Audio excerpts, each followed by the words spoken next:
Bismillahirrahmanirrahim. Assalamualaikum warahmatullahi wabarakatuh. Ketemu lagi dengan saya Denkur di channel Ngoperti, ngobrol pengalaman properti. Salam hormat, salam sejahtera buat teman-teman semua. Semoga Allah senantiasa selalu memberikan bimbingan, lindungan, serta kesehatan dan keberkahan dalam hidup kepada kita semua. Amin ya Allah ya Rabbal Alamin. Di video kali ini saya ingin menceritakan kisah pengalaman saya juga tentang evaluasi kerja sebagai agen properti. Karena saat itu tidak selalu manis yang dibayangkan ketika bekerja di bidang agen properti ini, tetap ada spare-spare kesulitan, pahit, suka dukanya ada pastilah gitu. Cuman di sini saya tidak terlalu banyak membahas itu. Yang penting ada nilai makna dan positif mudah-mudahan dan bermanfaat yang akan saya sampaikan. Mohon jangan lupa like, share, subscribe, and comment ya teman-teman. Terima kasih. Nah, kita mulai saja. Evaluasi kerja agen properti ketika teman-teman 3 bulan selama membidangi agen properti, barangkali ada yang belum pernah closing, mohon maaf, atau terjadinya akad transaksi jual beli. Yang mudah-mudahan adanya video ini bisa membuka lagi pola pikir dan pembelajaran, menambah lagi wawasan untuk kita semua. Nah, saat 3 bulan ini belum mengalami closing, saya mau bertanya dulu, apa yang jadi kendala selama 3 bulan teman-teman jalankan selama menggarap atau menaungi bidang agen properti ini gitu. Rata-rata kadang hal sepele pun penting sekali gitu ya. Yang pasti mah udah jelas, kalau listing itu jelas. Cuman tahapan dari listing ke arah showing seperti itu pun mungkin terkendala juga ya. Dikarenakan untuk showing listing kita sendiri pun bisa jadi langka gitu. Berarti kan otomatis mulai dari listing pun harus dievaluasi gitu teman-teman ya. Ya seperti gini lah contoh kecilnya. Misalkan kalian punya listing sehari satu pun, karena awal bergabung gitu ya, agak sulit karena terbata-bata atau negosiasinya kaku, follow up-nya juga minder gitu ya. Ya itu mah tetap tanamkan semangat saja gitu. Karena yakin di setiap kemampuan seseorang pasti ada potensi yang baik gitu dalam dirinya masing-masing. Urusan kelebihan kekurangan mah itu nanti dievaluasi oleh masing-masing ya. Nah, coba diperbaiki lagi dari perihal listing gitu, yang minimal satu hari bisa mendapatkan 4 listing target. Dalam arti listing target itu ya sudah ada kesepakatan antara owner dan kita bahwa unit properti yang owner punya udah kita siap pasarkan gitu dengan komitmen fee misal sebesar 3% untuk jual beli ataupun kurang, atau 5% untuk sewa menyewa gitu. Jadi data tersebut sudah jadi pegangan teman-teman gitu untuk semangat memasarkan propertinya nantinya gitu. Nah, dari 4 listing ini kalau saya saranin sih minimal ada listing yang disewakan, karena nantinya dampak untuk memperbaiki manajemen ekonomi keseharian operasional kita sebagai agen properti gitu. Nah, dari sehari 4 listing ini otomatis jikalau kinerja 4 hari saja untuk mencari listing hanya dipakai misal 1 hari itu 2 jam untuk mencari listing, Senin, Selasa, Rabu, Kamis itu 2 jam, 2 jam, 2 jam. Hanya untuk listing saja berarti satu hari 4 listing kali 4 aja sudah dapat 16 listing dalam 1 minggu gitu. Kalau efektif konsisten dipakai terus sampai 1 bulan berarti kan 16 dikali 4 itu bisa mendapatkan 64 listing. Dalam arti 4 listing ini yang sudah terpilah dan terseleksi oleh kita masing-masing atas dasar analisa kita juga gitu. Karena mungkin kan teman-teman punya rumusnya ya, seperti kenapa kok harga rumah di lingkungan tersebut bisa berharga 2 miliar gitu. Pasti ada dasar rumusnya ya. Diperkalikan misalkan dari luas tanah 200 meter, luas bangunan 150 meter, harga 2M. Di situ kan ada estimasinya. Mungkin nanti saya jelaskan estimasinya rumus tersebut di video selanjutnya. Nah, dari situ kan terseleksi 4 listing itu yang termasuk listing sellable. Jadi memungkinkan untuk terjadinya closing gitu. Insya Allah minimal dievaluasi terus dari perihal listing gitu ya. Nah, saya bertanya lagi, ketika Anda mendapatkan 64 listing dalam 1 bulan, yakin tidak salah satu listing tersebut yang sudah terseleksi yakin terjual? Di sini pertanyaannya gitu ya. Karena saat itu saya sangat meyakini sekali dengan 64 listing varian harga mulai dari 500 juta hingga sampai 3,5 miliar, saya meyakini salah satunya akan terjual gitu atas izin Allah ya, yang pasti gitu ya, bukan karena apa-apa gitu. Ini hanya sekedar syariat ikhtiar saja ya, karena wajib ikhtiarnya itu yang paling pentingnya. Nah, dari listing ini coba saya selipkan dulu yang awalnya prinsip dasar teman-teman ikhtiar dan doa, sekarang tambahkan mulai dari bekerja doa dulu, baru ikhtiar, dan diakhiri dengan doa lagi. Nah, itu tidak seberapa, tapi insya Allah itu fantastis ya teman-teman yang saya rasakan. Jadi doa, ikhtiar, dan doa gitu ya. Nah, setelah punya peluru 64 listing, entah berapa nanti yang listing sewaan, sisanya listing dijual, paling banyak berapa gitu ya, kita upload tuh dalam 1 hari. Nah, sebelum langkah ke showing nih, setelah dapat listing, misal hari Senin tuh 2 jam kerja untuk melisting saja ya, dapatlah ceritanya yang hasil seleksi 4 listing, walaupun yang didata ada 10 entah 20 gitu ya. Dari 4 listing ini yang terseleksi, saya nanya lagi, berapa akun yang teman-teman punya? Taruhlah kita pakai akun website yang gratis gitu ya, tanpa berbayar. Karena kalau berbayar, saya pikir daripada dipakai berbayar paket prabayar gitu ya websitenya, mending dipakai operasional ya, gitu kayak bensin. Kalau yang merokok mungkin rokok, makan gitu ya, lumayan. Mungkin kalau setelah closing baru kita mempos-poskan mana nih kira-kira kriteria iklan website yang layak kita pakai gitu ya, yang berbayar gitu.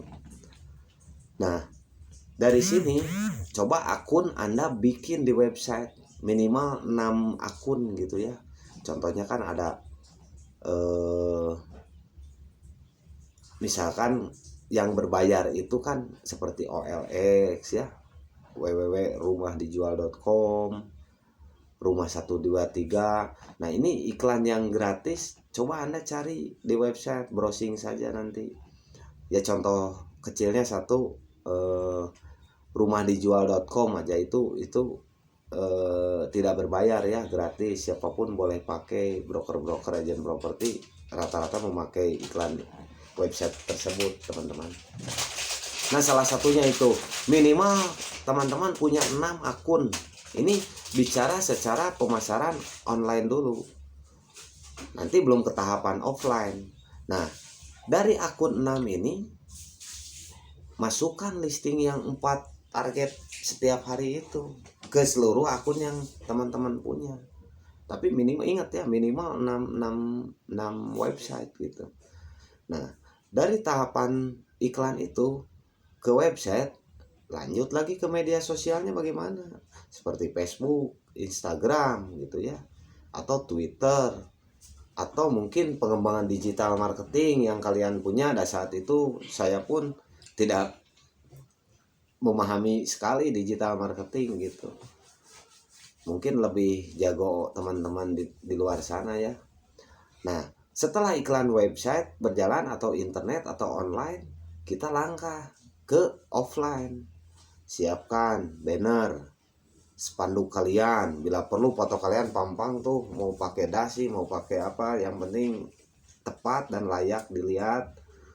Pasang nomor handphone, spesifikasi bisa ini tempelkan di spanduk atau banner, terus arrow sign-nya dipasang juga, bikin flyer juga, beberapa listingan yang kalian punya sebarkan beserta kartu nama, canvassing berkeliling. Nah, dari situ saya yakin sekali, karena teman-teman menerapkan doa, ikhtiar dan doa, yakin ada beberapa konsumen atau calon konsumen mengontak Anda, teman-teman gitu. Dan ini saya berbicara ya sesuai pengalaman gitu. Karena listing Anda sendiri pun sudah diseleksi gitu atas dasar analisa kompetitor, pembanding kan gitu ya, yang akhirnya ketahuan oh ini layak untuk kita pasarkan segera.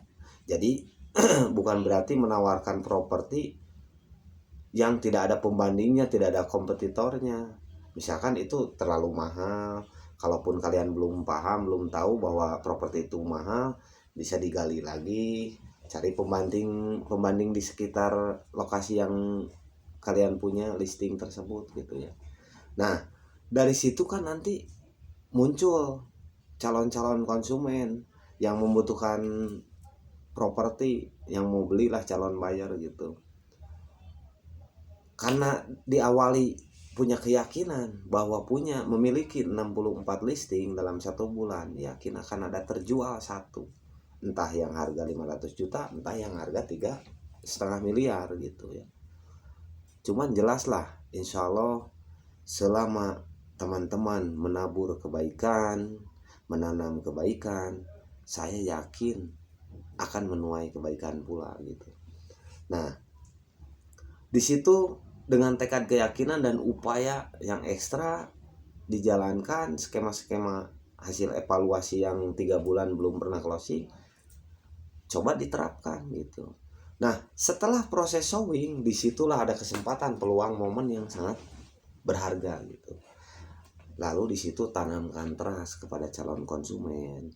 Jikalau pahitnya listing Anda tersebut tidak sesuai kriteria calon pembeli, Anda bisa mendapatkan listing lain nantinya, tinggal hunting ya, tinggal mencari lagi gitu.